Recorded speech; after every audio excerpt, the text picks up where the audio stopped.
Hey guys, I'm Dr. Carter. Welcome to my channel. Don't forget to hit that like and subscribe button.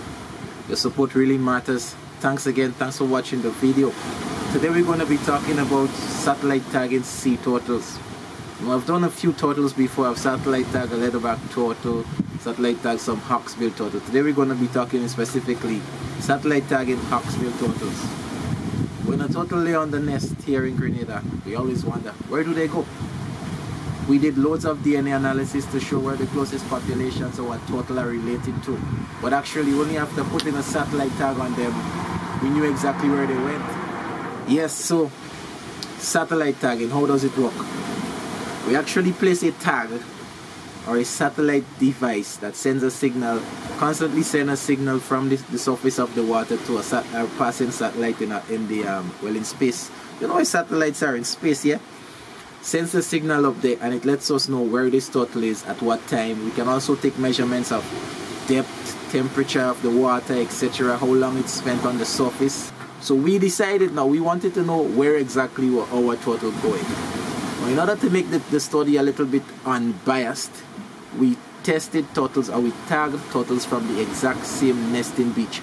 So we used a small offshore island that is known for hawksbill turtle nesting. It's actually our main hawksbill turtle nesting site, and we went up there all in the season. We put a tag on one of the turtles when we had an adequate size turtle, and we see where to go. Cool things we found out. Now a lot of this we will present to the public in publications, scientific publications, because there is lots of relevance.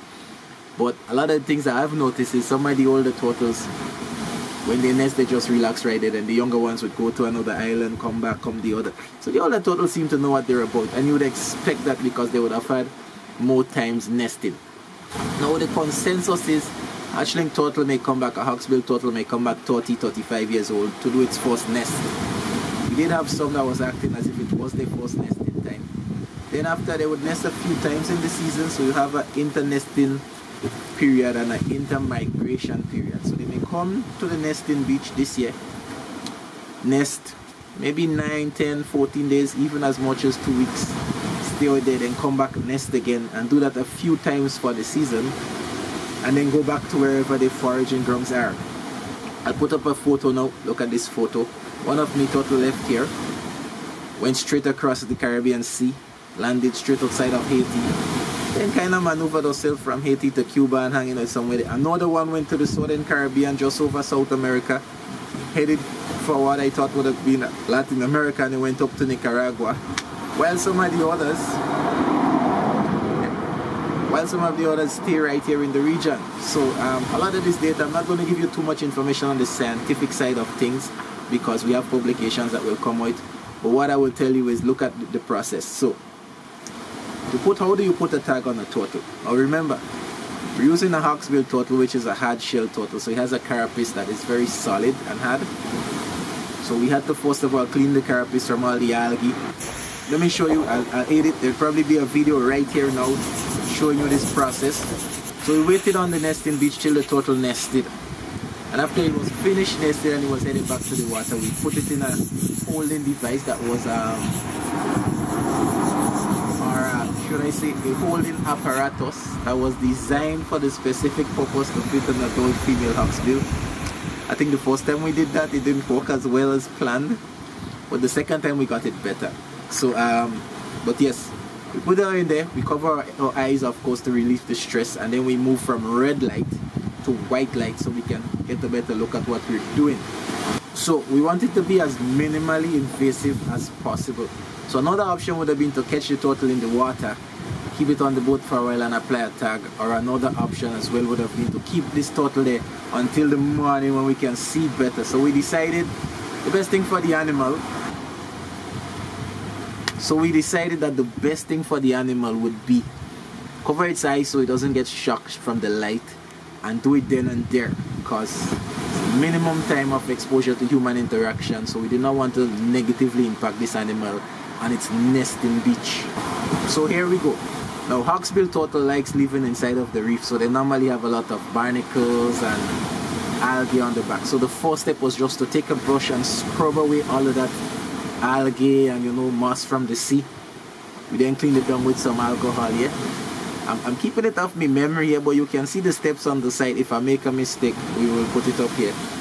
Then we had to clean it again. Then we use sandpaper. Now, if you see we're sanding the carapace, this is not causing pain to the animal.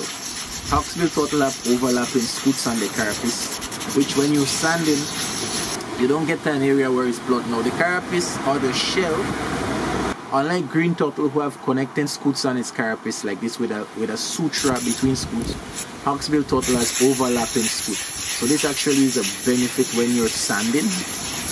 You don't want to sand too deep, so we use a certain grade sandpaper and we sand away, then we clean it out, and we repeat that process maybe 2 or 3 times just to make sure you get not a loose but a steady surface.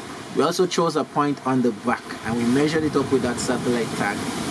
That would be the least resistant when it's swimming, but it will also be the highest point of that turtle's carapace. So when it comes up to breed, it can send off a signal.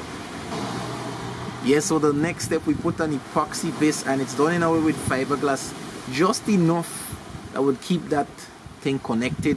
We then use an epoxy resin and a putty to place it there, and we place the tube. Now, one of the things we have to make sure, we want this to stick to the carapace here, but we also need some level of aerodynamics, so when the turtle is swimming, you don't keep a significant drag on the water. Yeah. So we had to place it in there, and then fiberglass again around to make sure we have this smooth waterway that could happen. And we put on some anti-fouling paint. This entire process, of course, when you're putting on this epoxy, you have to take intervals. So this entire process probably take 40 minutes to an hour and 20 minutes. But we got pretty good at it, each one we did. But yeah. Then after that, the next big thing, we make sure you put on that satellite, because you don't want to do all of that and then you did not activate the satellite transmitter. And it's going to send off a signal. So how it works, whenever it touches salt water, it's good below. Some can be programmed to record stuff below the water. Some can be programmed to record at every surface interval. So whenever it touches the salt water, the next time the turtle comes up for air, this sends off a signal to a passing satellite. And we get it back so we know exactly where. You can put it on a map and then you can see the dots. This is where this turtle was every time it surfaced. And you can keep this going for years. Yep, so you can keep this going for years. So we did it. We put a few turtles out there to see. Now I thought all our turtles would go the same place, but ironically, and this is going to come up in later information, the first 5 turtles we did went 5 different places. Like literally, that was really cool. They all went different places. Some stayed nearby, some stayed locally for months after it was tagged. Some went in the region, and others, one went like all the way down south, the other one went all the way up north. And we had other people with turtle setting satellite tags around the region whose turtle was going the same place our turtle was going. So what we know is that the turtle that nest here were foraging same place with turtle that nested elsewhere. So what you could have actually gathered from this is that our foraging turtles, maybe someone else's nesting turtle, which we already knew, but our nesting turtles sometimes are also our foraging turtles. So turtles that you see outside of the nesting season may actually still be nesting here, whereas turtles we see were coming from, we did all this. I have another video coming out soon. We do it in water walk, and you can see we had turtle coming from Trinidad, turtle coming from Barbados, and they were probably going to other locations. So that's a different video. Expect it on the channel soon. If you're seeing this one, it means I was satisfied with this. I'm sitting on the side of the road, the beach is in the back, the sun isn't right, vehicles are passing. But anyway, if you're still with us, thanks for your support, thanks for watching this video.